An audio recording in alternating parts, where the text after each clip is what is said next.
Pittsburgh Steeler fans, welcome to another edition of the Steelers Sunday Night Q&A. My name is Andrew Wilbar, along with the legendary Shannon White. Shannon, how's it going tonight? I'm doing great. I mean, it's been a beautiful day, and I know it's going to get to be on the Q&A with my buddy Andrew. You know, you're Robin to my Batman, and I mean, we make a dynamic duo. So I'm excited about this, and I'm sure everybody out there in Steelerland is too. I'm excited because this is the first time I think we've been on a podcast together since the draft. I believe we were on the reaction show for, were we both on for Pickens and DeMarvin Leal, or was it, I know we were on for Pickens. And then Austin, right? I wasn't on for Austin. I think you were on with Chris Pugh and somebody else. So just Pickens then. I wasn't for on for Austin. Leal. Oh, Leal. Okay. Yeah. I was on for Leal and Pickens. It was interesting because I was kind of, after the first night, after I gotten so upset, all that had transpired, is like, I got to gather myself. Okay. I can't show, too much emotion one way or the other. I've got to, keep things in perspective, keep things all nice and stuff. But it was really good. It was a lot of fun doing it with you and Jeffrey. We had a lot of fun that night. So excited to see what they're doing. And just starting off on that, we've gotten through, minicamp. We've gotten through a lot of the off season. What are your initial takeaways from some of the rookies so far? I've been excited. You know that. I mean, I've been excited for the whole draft class. Leal has been the one that shocked me the most, because when I watched him in college, and then when he come to rookie camp, I thought he looks like he's about 280, and I'm like, based on what the defensive line and the needs are, I thought that he could easily drop down to about 270 and kind of slide outside and give us some snaps on the edge, because there's really a need there, more so than I think there is on that defensive line. Because the way the line's constructed now, especially since they picked up Okojobi, I don't know if he's going to get to see the field much at all this year. What do you think? See, I'm excited about the Ogunjobi signing. Me too. I'm really excited. I think at his best, he's just about as good as Stephon Tuitt. Maybe not quite the level in terms of his run defense is a little bit suspect at time, but overall the package that he brings, I think defensive line coach Carl Dunbar, he's going to do wonders with him. I think he's going to gel well with Alu and Hayward. With Leal, I thought when the pick happened that there was probably something up with Stephon Tuitt, and that was why the Steelers made the selection. Insurance. Yeah, because even if Stephon Tuitt had come back, I really didn't see a need. I kind of like the depth that we have. I had knocked Milk Dud when we drafted him. Me too. Milk. And I mean, his tape was horrible in college. He tested horribly, but he's developed in year one. He actually looked like a decent defensive line and a guy who can be developed into a nice depth piece. Montrevious Adams showed a lot of promise. And then, of course, you still have Chris Wormley there. So the depth, was not really an issue. So I figured the Steelers, they believed in Leal and his ability to step in immediately. But after the signing of Ogunjobi, now he has a chance to sit and learn behind two experienced veterans in Cam and in Ogunjobi, two that played two totally different styles. That may be good for him, being able to get some perspective and just figure out who he really is as a prospect as he grows into an NFL player. I think there's two things that we have to point out, is that Tuitt, even though his last year was his best year, no doubt 2020, he had stretches, times where he would disappear. I called him the invisible man. And, I wrote articles, and I wasn't trying to be insulting, but I wanted to point out a guy with that much talent and ability should never be invisible on the field. It should take two guys to double team him to keep him that way. And a lot of times it just seemed like that he was kind of going through the motions at times. So even though I was a big fan, I think Okojobi could definitely duplicate a lot of that, because I think he has a more consistent motor. Maybe he isn't quite the athlete, got that crazy length, them long arms, because Tuitt's got a 35-inch arm. But, if you get that motor, man, you could get a lot done. And he's not great against the run, let's say anchoring, but he's like Adams a lot, is they penetrate. and he's very disruptive. So he'll make a lot of tackles in the backfield or for no gain. And I don't think he's going to get blown off the ball like Wormley did last year. And that happened a lot. But Loudermilk, I don't know if you've seen him, but the dude looks like he's gained 20 pounds. I think they said 15, but he looks much thicker. And the only thing I've heard him talk about when it comes to the pass rush side, which was his big weakness, was that he's really working with Hayward on the bull rush. Now, he's a large man. Him and Hayward both are so strong. And if he could just collapse that pocket, he don't have to get sacks, pressures per se. But if he can put them linemen back in that quarterback's face and at his feet, no quarterback likes that. And he can, spring the guy out of there where somebody else can pick up the sack. I could see a scenario this year where Loudermilk starts. Really? Wow. Yes. Until Okejobi's foot and, he gets back into everything. Yep. Because at first, I think they want to ease Okejobi in there. And with Adams and that quick twitch ability, Wormley, you can almost be like hockey. You could have a line shift and bring in those guys and start the game with Hayward and Alulu and Loudermilk for the run defense. And I see that rotation getting a lot of usage. I just don't see where they're going to use Leal. It's interesting that you mentioned Loudermilk because I remember him and Chris Wormley both as they came out of college. With Wormley at Michigan, he was a 4-3 defensive end and was not known really for a guy who was going to be ever a great pass rusher, but he was a good run defender in college. Obviously, once you get to the NFL, you're playing against linemen with a lot better strength overall, better functional strength overall. It's a little bit more difficult to hold up consistently against the run. And now we've seen that. Okay, yes, SP asking in the comment section, what shirt are you wearing, Shannon? It's a Marvel. Marvel. Now, when Loudermilk, on the other hand, because like you mentioned that you thought about Leal that maybe he could move to the outside. I kind of thought the same thing about Loudermilk when he came out. There were a few occasions at Wisconsin that they would put him out on the outside as a rush linebacker, as an oversized linebacker on early downs. I kind of think of how the Steelers used LT Walton several years back. Just kind of that guy who's really a defensive lineman, but they moved outside oversized pass rusher. And the Steelers had some success with that, some limited success. I thought that was going to be Loudermilk's role. But obviously the Steelers, they said they saw some Cam Hayward vibes in Loudermilk, and we'll see what happens. He's shown a lot more potential than what I gave him, being 344th on my draft board. So. Well, I was the same way. I was, when I wrote my grading the pick article, I was like, I can't believe this. Not only did you take a guy that I even wondered if he would be drafted, but you traded a future pick to move in to around you they could have waited to the 6th and got him. I thought for sure. It's one of them deals like we heard rumors that somebody else was interested. But, a lot of times that's just, that's the game. There's games being played during the draft. And I was just like, so not only did I think he was a bad pick, I thought he wouldn't even make the team. Yeah, same. Because same thing I thought the year before with Carlos Davis. Because if you watch their tape, Davis had athleticism where he was, a track guy too. But he was so passive. He just looked like, he didn't even care at times in Nebraska. So I thought, those guys don't make it. You got to have that motor. But I was wrong that Davis has stuck around, and he showed some potential there a little bit before he got hurt last year.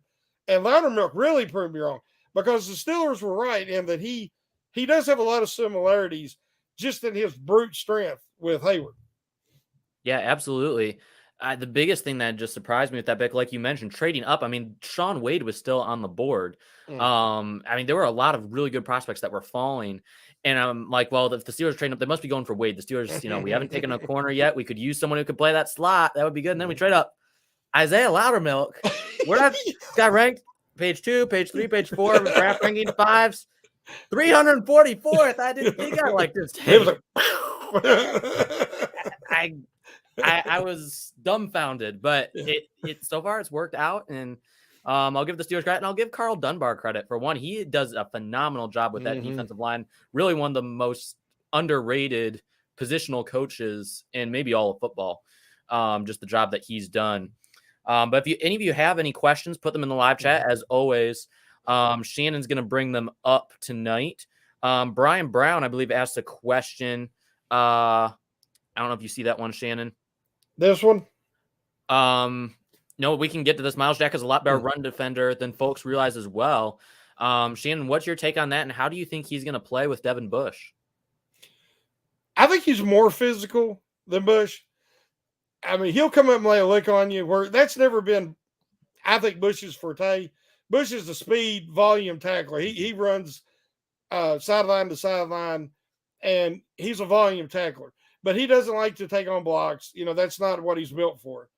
And Mac is just a slight bit taller and a little bit heavier, but he is a little more physical. So when they talk about it's not going to be your typical Buck and Mac, but I thought for sure they're talking about Buck. That's going to be Jax. And now they're talking about Bush being the Buck, in theory. And I'm just like, I don't like this combo. I wanted Miles Jack to replace Devin Bush, not to play alongside of him. But going back to something you said, Dunbar to me is like what Keith Butler was to the linebacker coach position. That's what Dunbar is to defensive line. Yeah. He just he's a great teacher. The way he motivates, they love him like a father figure. And they play hard for him. That's it's a professional game. When you're talking about millions and millions of dollars, and you don't get that same camaraderie. You don't get that same, I don't want to say loyalty that you get in college, but it has to be something more. It has to be, personal. What's the word I'm looking for? You have to take responsibility for your own game and your own effort. And Dunbar is so great at getting that out of these guys. So not only does he help make them better by his teaching, but the way he supports them through the good times and the bad times. And you hear him talk about him. He's worth his weight in gold just for that. Yeah, for real. He is. There's more to being a coach for sure than just what he can teach as prospect, but just the example that he sets. And where, some guys, they don't even have to say anything. They don't have to do anything, just their presence and just being in the room with them. You can tell there's something special about this person, this guy, what he is as a person and as a coach. And players respect that. They pick up on that really easily. And just based on the production the Steelers have gotten from their defensive line, I think Carl Dunbar has proven that he is one of the best in the business. Yeah, I think that respect, that's the key word to what you just said. Mm-hmm. There's the one I think you was talking about. Yes. So Brian Brown asks, am I the only one who finds humor in the fact that the Steelers drafted a dude named Loudermilk from Wisconsin? Shannon? Where else? I mean, where else would the guy be? If his name had potato in it, I guess he'd be from Idaho, or but that's classic, man. I thought that the when he was drafted. I mean, I still like Milk Duds. That sounds negative. I don't think so. I think at this point he's, it's just kind of like, there's so many names. It's one of the funny things I always find. There's always in every draft, always a few hilarious names or nicknames that you can make up. With Pat Fryermuth and stuff like, what if he's a buster? We can call him Standing Pat Fryermuth. Does he not do anything? And just on the Steelers roster, you could think of a good 5 or 6 names that are like that. I remember a couple of years ago when we had Divine Diablo in the draft and stuff. That was a big thing. And this year, there's a ton of names. There's one guy in the draft this year. I think he's a corner from Arkansas. I'm not positive. His name is Bumper Pool. I didn't hear that one. His name is, there are a ton of names last year. I'm not going to look it up right now, but I actually posted a comment on one of the open threads on Friday or Saturday night a couple weeks ago about all the hilarious names in last year's draft. And I looked up, my favorite ones. There were a good 10 to 15 names that you just, who names their children these? Yeah. Who names their kid Taco Charlton? But I wonder if that's like the real name, or that was a nickname and they just stuck with them. Right. I don't know. It's like with some of these guys, there are a few in the league where it's like, apparently that's their actual name. And it's like, yeah. I don't know. I'm glad. There was one guy named Atari at one time. That was great. Atari Bigby or something. That was awesome. Hey, here's another one. Okay. Brian Brown has another question. How much rope does Matt Canada get if the offense stinks again? Shannon, to me, I know that you have a rookie quarterback coming in. I know you have a new quarterback, but he's gotten just about all the pieces he needs to run his offense. If it is as bad as the production the Steelers had last year with Ben Roethlisberger at quarterback, I don't think you can give him another year. No. I think that, I mean, if there's going to be growing pains, it's going to take a little bit of time. And that's why I said I want to see the defense, really, and the special teams, and try to, keep them in the games and competitive early in the year. They got a pretty tough opening schedule. And that offense should get better as they, develop a chemistry and who's going to be playing, and it should improve. If it stinks as bad as it has the last couple of years, that experiment's over. It has to be, because the components that he did not have, he does have now. And, beyond the growing pains, but there should be improvement and strides made towards the end of the year, or that's that. Definitely. You want to see at least that the team is showing growth, especially with all the young pieces they have. They've got to show some sort of development. I think a big thing is, how does Chase Claypool develop going into this year? Can Matt Canada get the best out of him and make him a focal part of the offense? He's saying, I don't know if you saw that, Shannon, saying he's a top 3 wide receiver. I think he was pertaining more to Heath saying he can be a top 3 wide receiver, because I don't think he has a case for saying that he is a top 3 wide receiver already. But, wouldn't you rather just a guy not say anything? Just say, I'm going to try to be the best me I can be. But when you start saying stuff like that, right, you're just putting the bullseye on your back. Exactly. Now, in this case, maybe just based on the lack of focus Claypool's had, maybe what he needs is that extra accountability. I mean, I know Steelers fans have gotten on him a lot, but now that he's actually come out and said what he thinks his value is, I think Steelers fans are going to hold him to it. And, maybe that's the oomph he needs to get over that lack of focus that he dealt with last year, and maybe take that next step. If you look at, he's not your prototypical deep threat. Right. He doesn't have the body control that Pickens has. Yep. So I think Pickens is going to excel in that role because of his being able to catch away from his body at the high point, the body control. I think he'll excel, whereas Claypool is a big body. So I see Claypool really excelling if he gets a lot of action out of the slot. So actually, with the mobility of the quarterback, being able to move the pocket, you start using the middle of the field, everything's set up for Claypool to take a step forward. Where I think, because he won't get as many targets. I'm not saying he ain't going to be good. I just don't think he's going to see them targets. Right. This is a question that I would need you to answer. Sherry Richards asked the question, any truth to a possible Andre Dillard trade? There've been a few rumors. I don't think anything is going to happen. I think if you're looking at Andre Dillard, the Eagles have moved him around. They moved him to guard. They moved him all over the place. He's kind of damaged goods at this point. I mean, Shannon, you know as well as I do that I want an offensive tackle badly. I've wanted a left tackle bad for years.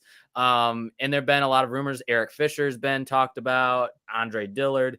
You see these names linked in a lot of different pundits articles.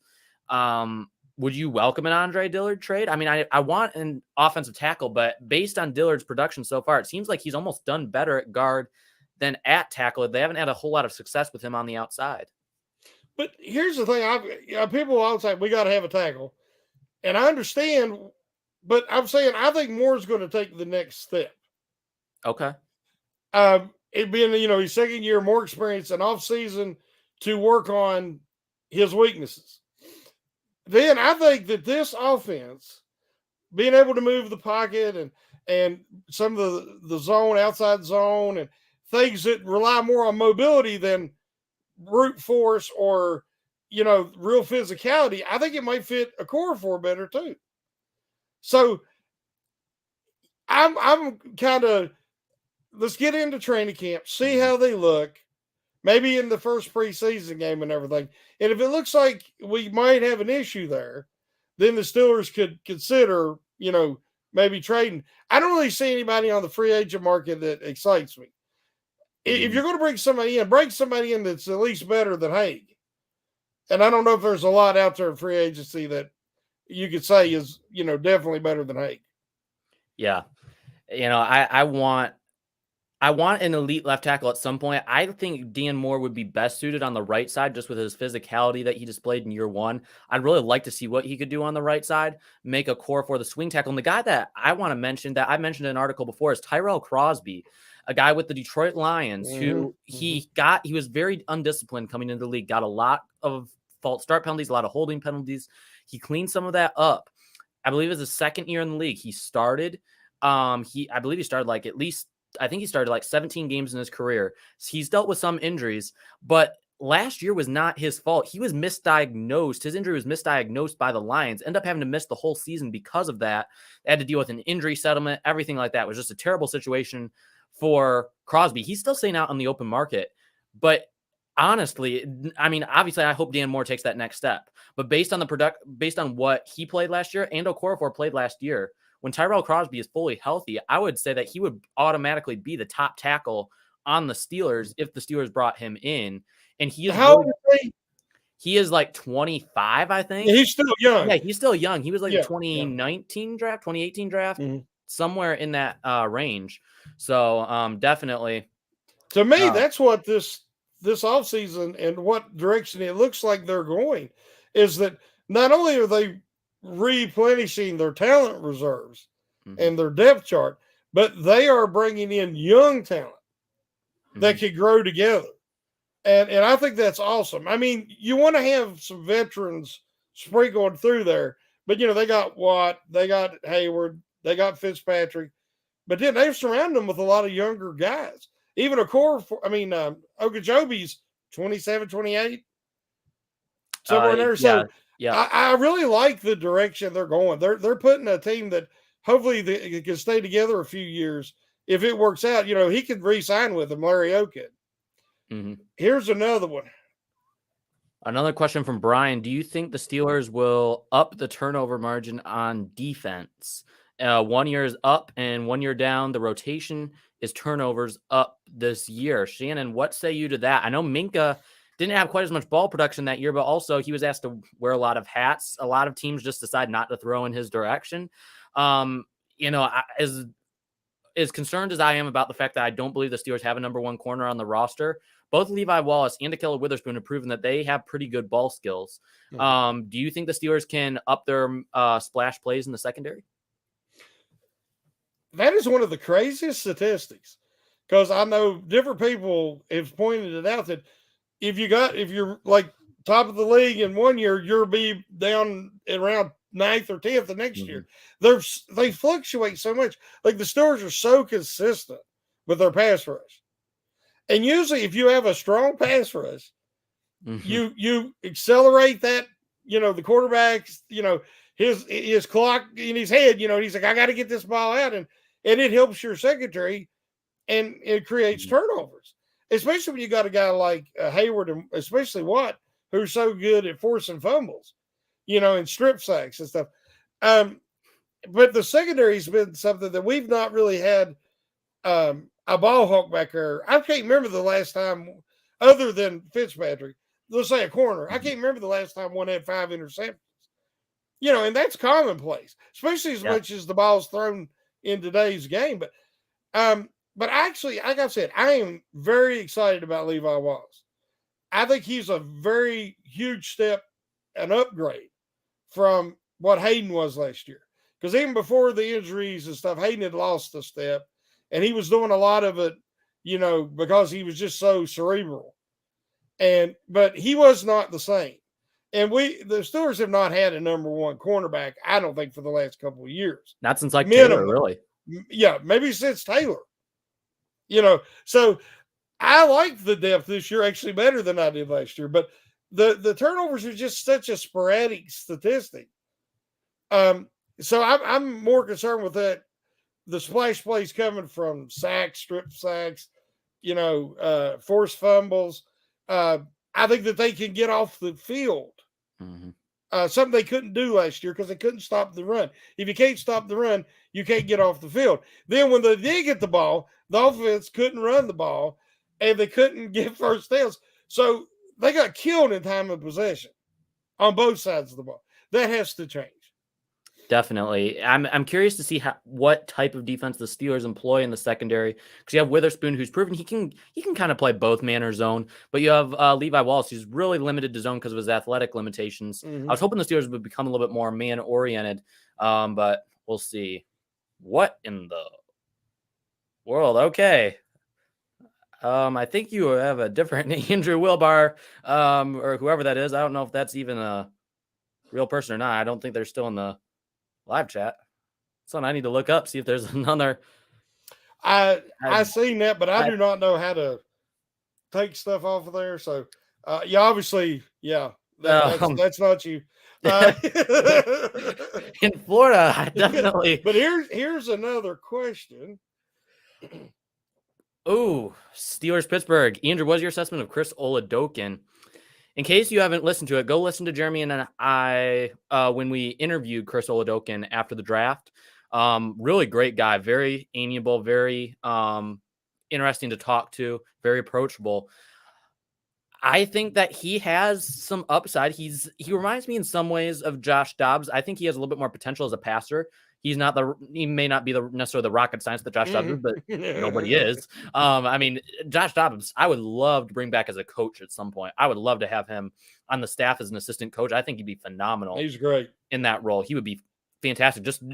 Ben just always even talking about how he pointed things out to him on the sideline. That'd be awesome to have him. Definitely, I think if he wants to go into coaching, he definitely could. But Oladokun specifically, I'm optimistic about. I think if you can't put him on the practice squad, some team is going to take him and claim him off waivers, especially based on just the lack of quality backups that there are in the league right now. You don't think he could be on the practice squad? I don't think he will. Well, he reminds me of now. I mean, I ain't saying he's as good as him, but just watching him throw the ball and how he moves, because he is mobile, but he's not like Kyler Murray or Lamar Jackson mobile, but he reminds me of Dak Prescott. Dak Prescott? I can see that. I mean, the way he stands in the pocket. Similar delivery. Exactly. His throwing motion. And so he's definitely somebody that, you could invest some time in. Definitely going to invest some time in. Now, I don't see the Steelers revamping their entire quarterback room in one offseason. But do you think there is any chance that if he lights it up in the preseason and we see nothing else from Mason Rudolph, that he could potentially beat out Rudolph as the third, or may the Steelers trade Rudolph and get a late round pick?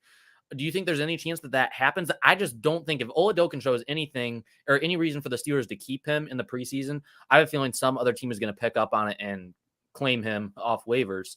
That could easily be the case, because like you said, Risky, who I think is going to be the starter, and then you have Pickett, and then Rudolph. They don't want to give Rudolph away. They're not going to waive him. Right. And, and if they are going to trade him, they're going to want to get something in return.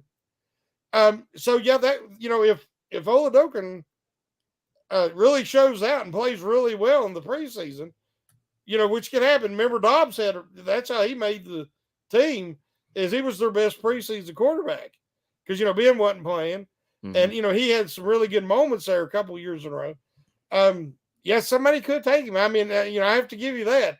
I just, where he is kind of raw. And I don't think he'd want to just go to somebody else's, to sit on the bench. And I don't think they're going to want to keep him long term, because if somebody takes him on a practice squad, they got to put him on the roster. You're right. And I'm not sure what team, his quarterback depth chart that he would be number 3 on. Right off the bat. Of course, maybe the Browns, the way things are going. The Lions. Here's another one right here. Let me get. All right, we're running out of time, but we'll get to these last few in kind of rapid fire fashion. I know Steelers Chick has a one. Okay, what do you think of the Bleacher Report saying we need to trade Devin Bush? Shannon, I'll let you answer it. One word from me: Hogwash. Well, you know, I lost faith. You know, like I said, when a guy loses heart, the want to, whatever word you want to use, I seen Bush's mobilities start to return last year, but I see too many plays that he just allowed himself. He didn't fight to stay in that play. He allowed himself to get washed out, and then he didn't pursue after the play. He's jogging downfield. That's not the type of intensity that the Steelers need.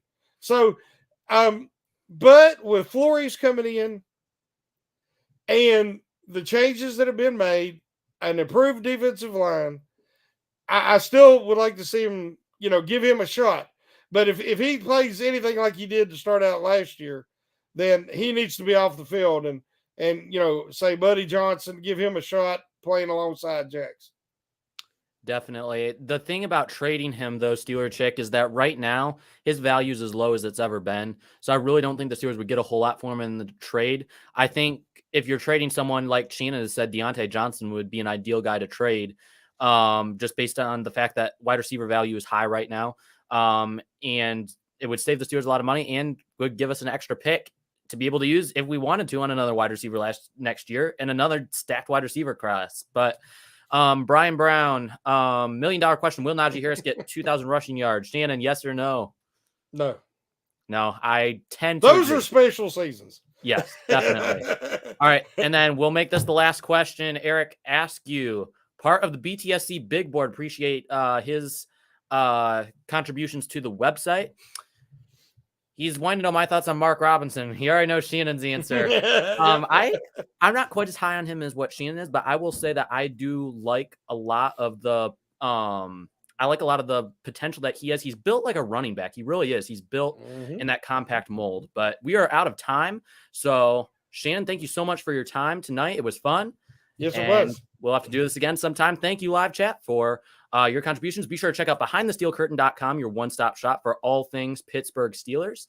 And we will see you, on the Steelers Fix for me on Tuesday. For you, Shannon, tomorrow on The Hangover. Happy 4th of July to each and every one of you. However you celebrate it, be sure to be thankful, for one, to God for giving us this great country. We still live in the greatest country on earth. And let's never forget, despite our problems, God has been good to this country. So thank you so much for your time, Shannon. It's been fun.